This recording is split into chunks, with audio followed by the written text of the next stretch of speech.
Hello students, मैं ऋषभ आपका अपने यूट्यूब चैनल में स्वागत करता हूं।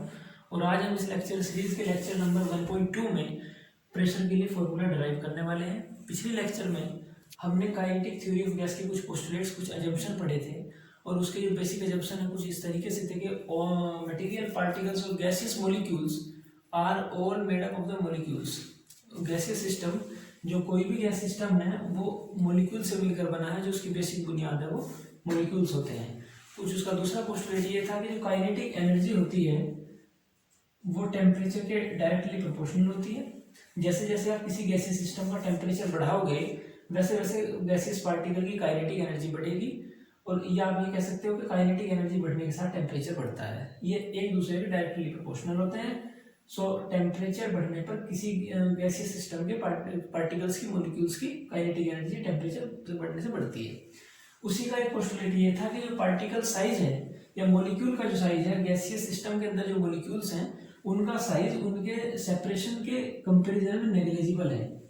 सो ये कोई एक दूसरे पर फोर्स एक्सर्ट नहीं करते हैं। ये ऐसा अजम्पशन हमने पिछले लेक्चर में डिस्कस किए थे। सो अगर आइडियल गैस की आप बात करते हो तो आइडियल गैस की जो बेसिक कंडीशन थी वो ये थी कि जो पार्ट मॉलिक्यूल्स का साइज है वो इतना नेग्लिजिबल है। सपोज करो atomic size, atomic radius 1 angstrom है और इनके बीच का जो सेपरेशन हो वो 1 नैनोमीटर हो।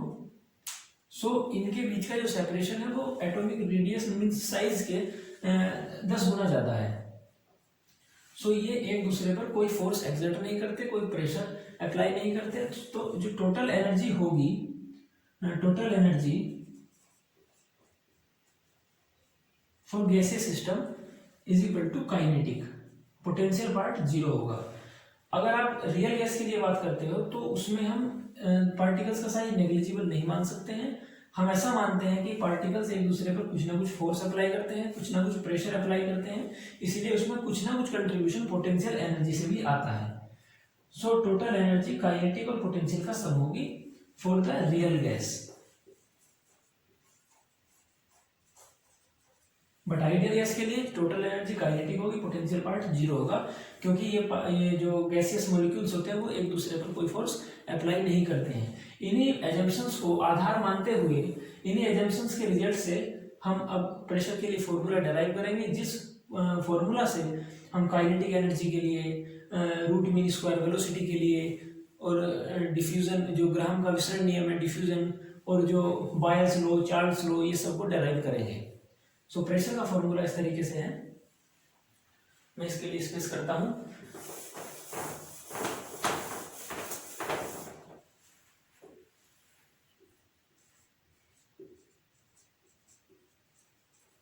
Pressure formula,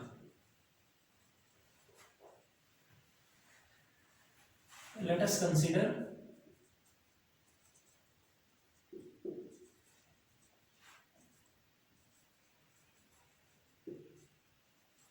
a cubical closed vessel, closed vessel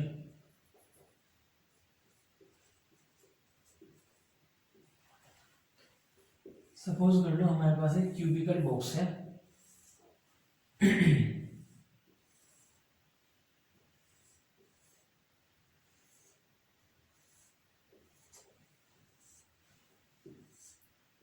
ये क्यूबिकल बॉक्स है, ये एक्स एक्सिस, ये वाई एक्सिस और ये जेड एक्सिस है, और इसके अंदर कोई गैस है। और जो गैसियस पार्टिकल्स हैं वो इंडिपेंडेंट हैं किसी भी डायरेक्शन में मूव करने के लिए।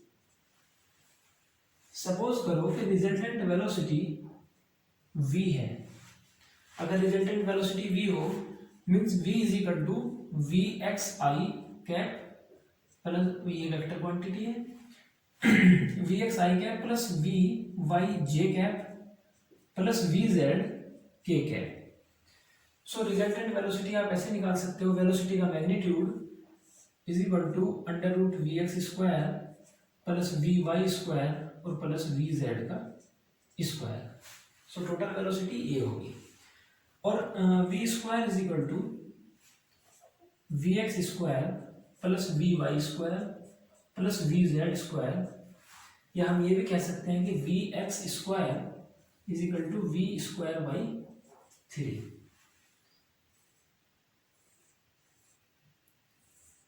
ये हम आने वाले इक्वेशन में यूज करेंगे। इसको आप इक्वेशन नंबर 1 दे सकते हो। सो आप इसको एक बार लिख लो और इसका स्क्रीनशॉट लो, फिर स्पेस क्रिएट करते हैं। तो हो गया ना। फिर उसके बाद आप ये देखिए कि जो कोई भी गैसियस सिस्टम, गैसियस मॉलिक्यूल है, सपोज करो ये एक्स डायरेक्शन में मूव करता है और मान लिया ये जो फेसेस हैं ये पैरेलल फेस,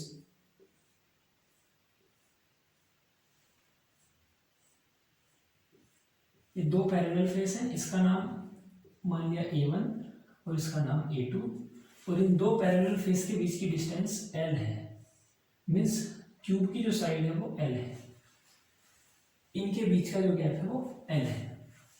अब आप ये देखिए कि जब पार्टिकल या गैसियस मॉलिक्यूल सरफेस A2 की तरफ मूव करता है तो वॉल से या सरफेस से कोलाइड होने से पहले उसका जो मोमेंटम था, momentum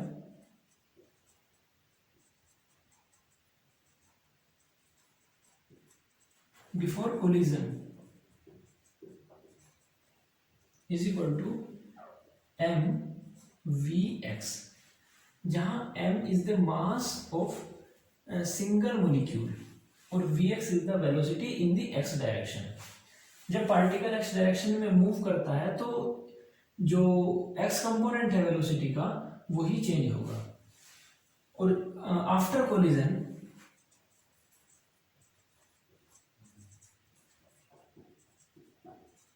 collision momentum change and velocity और पार्टिकल रूट in the negative x direction, particle negative x direction में अब मूव करना स्टार्ट कर देगा आफ्टर कोलिजन। तो आफ्टर कोलिजन मोमेंटम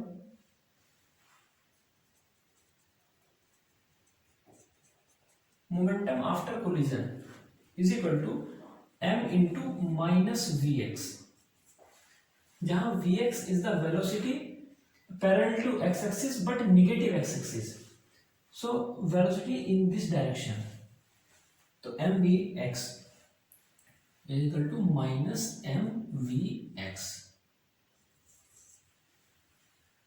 आप ये इस इक्वेशन ए कह सकते हो, इसको बी कह सकते हो, या आप ये कह सकते हो कि ये p1 collision p1 momentum p1 before collision and momentum p2 after collision. तो चेंज इन मोमेंटम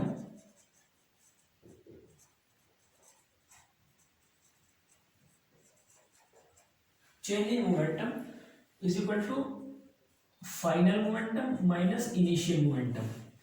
कोलिजन के बाद मोमेंटम क्या है और कोलिजन से पहले मोमेंटम क्या था, तो कोलिजन के बाद momentum minus m v x, okay, before collision m v x. So total momentum या change in momentum delta p is equal to minus 2 mvx, okay, minus mvx। So change in momentum, जब particle x direction में move कर रहा है तो उसके momentum में जो एक कोलिजन के बाद जो मोमेंटम में चेंज आया वो 2 mvx हो गया। चूंकि ये चेंज इन मोमेंटम है इसलिए आप इसको इसमें साइन कन्वेंशन से कोई कंसर्न नहीं है, तो इसलिए आप इसको delta P change in momentum को आप 2mvx लिख सकते हो। अब जो इंपॉर्टेंट पार्ट ये है कि एक कोलिजन यहां हुआ, उसके बाद यही पार्टिकल मूव करेगा माइनस एक्स डायरेक्शन में और वो यहां कोलाइड करेगा फेस A1 से, और उसके बाद वो फिर दोबारा मूव करेगा फेस A2 की तरफ। तो the total time between two consecutive collision with the same phase is the इस डायरेक्शन से जब पार्टिकल नेगेटिव एक्स डायरेक्शन में मूव करेगा तो उसका total time taken by molecule from A2 to A1 time is equal to distance over velocity. Okay, इसको आप ऐसे भी लिख सकते हो, डिस्टेंस ओवर वेलोसिटी। अब सेम टाइम जब पार्टिकल a1 से a2 की तरफ मूव करेगा तो time taken by the particle in this direction, distance over time, distance over velocity means l over vx। तो सपोज करो ये टाइम t1 और ये टाइम t2, तो l ओवर vx। जब एक साइकिल पूरी करने के बाद या एक रोटेशन या एक रिपीटेशन पूरा करने के बाद पार्टिकल A2 फेज से A2 फेज पर ही पहुंचता है, तो उसके द्वारा जो टोटल टाइम है वो time is equal to t1 plus t2 distance over velocity. I think ये विजिबल नहीं होगा, सो आप इसको यहां तक नोट कीजिए, फिर हम इसको शुरू से करते हैं। So time t1 is equal to l over vx और time t2 is equal to l over vx। तो अब हम ये कह सकते हैं कि जब एक साइकिल पूरा करने के बाद पार्टिकल दोबारा कोलाइड होता है A2 फेज से, तो जो टोटल टाइम होगा वो t1 प्लस t2, और हम इसको टोटल टाइम को डेल्टा t या चेंज इन टाइम या time taken by the particle between two consecutive collision with the same phase, हम उसको डेल्टा t भी लिख सकते हैं। और टाइम हो गया l over vx plus l over vx is equal to 2l over vx। तो total time 2l over vx। अब हम ये सब जानते हैं कि जो न्यूटन्स लॉ ऑफ मोशन है, सेकंड लॉ, उसके अनुसार F is equal to delta P over delta T, means rate of change of momentum is called the force. Rate of change of momentum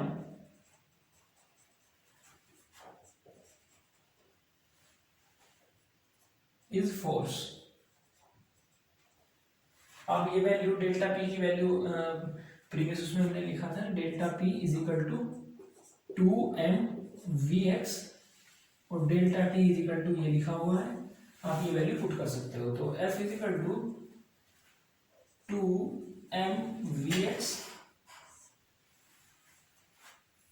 over 2l over vx। ये आप इसे cut कर सकते हो। Cut करने के बाद हम ये पाएंगे कि m over l into V x square, f is equal to m over l V x square. So आप इसको इक्वेशन नंबर 3 या 4 जो भी हो आप लिख सकते हो। अब इसको नोट करिए, मैं थोड़ा ही डालता हूँ। अगर एक पार्टिकल, एक मॉलिक्यूल एक्स डायरेक्शन में मूव करता है तो उसने कुछ ना कुछ फोर्स लगाया, ऐसे ही दूसरा पार्टिकल कर सकता है। ऐसे ही अगर गैस के अंदर total number of particle n हो, जिसे हम स्मॉल n से रिप्रेजेंट करेंगे, तो टोटल अप्लाइड फोर्स वो ये होगा कि m F is equal to m into n over l v x का स्क्वायर। ओके, या हम ये कह सकते हैं कि इसको, इसी इक्वेशन को अगर हम n से मल्टीप्लाई और n से डिवाइड करते हैं तो n is the number of molecule, number of mole of the gas.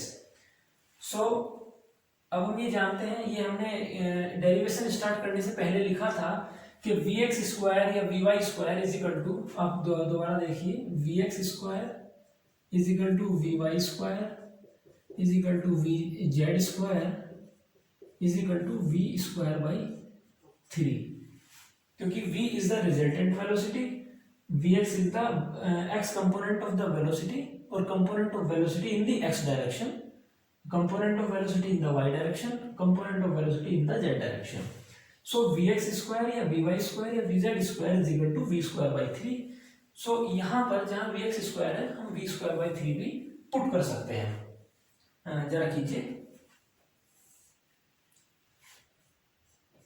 F is equal to m n v square by 1/3 starting में लिख लेते हैं, v square by n over l. अब हम ये भी जानते हैं कि pressure is equal to force per unit area. Force over area is equal to area of किसी फेस का अगर एरिया कैलकुलेट करना है तो साइड का स्क्वायर, ये हो सकता है। अब ये वैल्यू एफ की वैल्यू आप यहाँ पुट कर सकते हो। तो हम ये देखते हैं कि P is equal to 1/3 mn over l cube, ये एक हो गया, और वी स्क्वायर बाई एन, ये एक हो गया। सो ये M N total mass of the gaseous molecule या गैसियस सिस्टम, और L cube is the volume.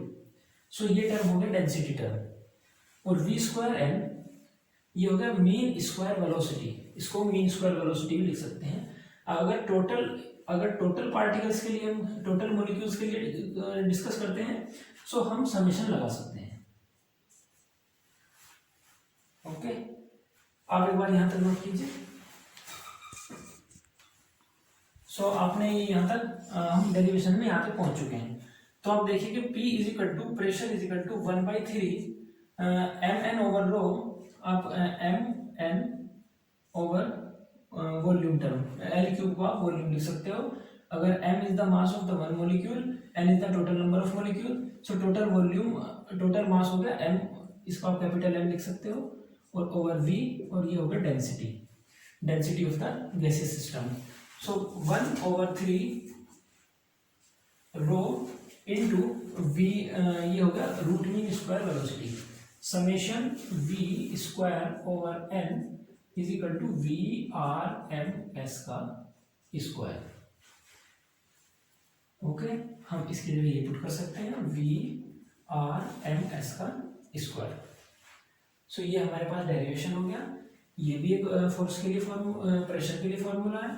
अब अगर हम इसको वी आर एम एस को रूट मीन स्क्वायर वेलोसिटी को डेंसिटी के टर्म में लिखना चाहें, तो वी आर एम एस का square is equal to 3 into pressure over rho density. So VRMS is equal to under root 3p over rho. ये एक इम्पोर्टेंट कंक्लूजन है। सो आज के इस लेक्चर में हमने प्रेशर के लिए फॉर्मूला डेराइव किया, और उसी से हमने रूट मीन स्क्वायर वेलोसिटी को डेंसिटी की टर्म में भी कैलकुलेट किया, और इसी फॉर्मूले की सहायता से हम और बहुत सारे कंक्लूजन, जैसे कि बॉयल्स लॉ को, चार्ट्स लॉ को, एवोगैड्रो, ग्राहम डिफ्यूजन लॉ, ये सब डेराइव कर सकते हैं। आज का लेक्चर मेरे ख्याल से आई थिंक काफ़ी लंबा हो गया होगा, सो इसको हम आने वाली वीडियो में डिस्कस करेंगे। और जो आपको कोई क्वेश्चन हो, कोई क्वेरी हो, या कोई इस पूरे लेक्चर में कोई टर्म समझ ना आई हो, तो आप उसको हमारे कमेंट बॉक्स में लिखकर हमें सेंड कर सकते हैं। हम जल्दी से जल्दी आपकी समस्या का समाधान करने की कोशिश करेंगे। और आपसे ये निवेदन है कि हमारा जो चैनल है उसको सब्सक्राइब करें, लाइक करें और शेयर करें। और एक और आवश्यक सूचना, जो उसके पास में बेल आइकन की घंटी है उसको भी दबा देना, उसका रंग बदल देना। धन्यवाद।